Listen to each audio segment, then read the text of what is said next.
Hello, today's time lapse will be showing Art of the Corn on the Coblin, the lore of which I will be discussing in this video. The history of Corn on the Coblins goes back several years, with their original appearance not even being for Dungeons and Dragons. Corn on the Coblins have their origin in a newspaper series called What's This?, where I would draw weird art and talk about it as if it were a real thing.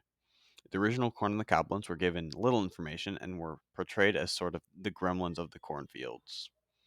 Since this first appearance, the look of Corn on the Coblins has had little alteration, maintaining their general body shape and proportions along with teeth and a nose, though the appearance of ears is not consistent.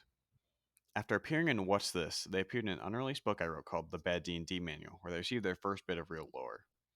In their first D&D appearance, Corn on the Coblins were the product of a wizard cursing cornfields across the country. This wizard was never given a motive for the section, but he probably just didn't like corn. The only other tidbit of lore from the description of them is their love for attention, which they bring about by causing mayhem. The love of mayhem found in this original lore still persists in modern versions of the Coblins. Though the description ends with their mayhem, a note is present on the original page and tells that Corn the Coblins worship scarecrows and know their farmer. These bits of information are tweaked and expanded upon in further editions. The next time the Corn on the Coblins appears in my first publication, Benton Trippids' Guide to the Rare and Unusual, where their lore is altered and expanded on. In Benton Trippids' Guide to the Rare and Unusual, they are no longer the product of an evil wizard, and are instead the product of corn exposed to strong magic. The lore in this edition elaborates on how many ears of corn in a field may become corn on the Coblins, and how to grow more.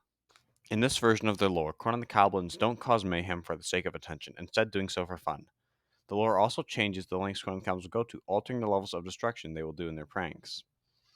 The lore in Benton Trippids' Guide to the Rare and Unusual also provides information about the fears of the Corn on the Coblins, those being birds and fire. Corn on the Coblins are naturally vulnerable to fire, which is where that fear comes from, and the fact they are made of corn is a valid reason to fear birds. Like their first D&D appearance, the Benton Trippids' Guide to the Rare and Unusual version of the Coblins have a note attached, which talks about their love for scarecrows. This version talks about why they love scarecrows, that being that scarecrows scare away the birds that eat them. The monster description is not the only thing that Ben Trippids' Guide to the Rare and Unusual adds to the Corn on the Coblins, as a player race version can be found in the Monster Player Races section. The player character version provides the lore that Corn on the Coblins will lose purpose if their farmer dies or leaves, and that many will simply let themselves die after the fact. But those who don't die may become player characters. Other than their loss of purpose, the names of Corn on the Coblins were first introduced in the Monster Player Characters section, with their names either being corn puns or an adjective such as big than the word corn. The current iteration of Corn on the Coblins is the one accessible to patron donors during the month of April, but will also be present in Benton Trippids' Guide to the Rare and Unusual 2nd edition when it comes out. The most modern version of the Corn on the Coblins maintains the lore that high amounts of ambient magic can cause the spontaneous awakening of corn, and that all corn on the Coblins are born with purpose.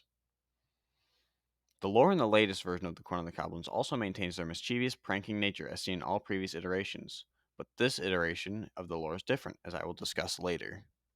The old lore of Corn on the Coblins worshipping scarecrows is further expanded on in the latest edition with the introduction of a new being known as Shuck, who is the god of Corn on the Coblins. The remaining lore focuses on Corn on the Coblins and their connection with Shuck.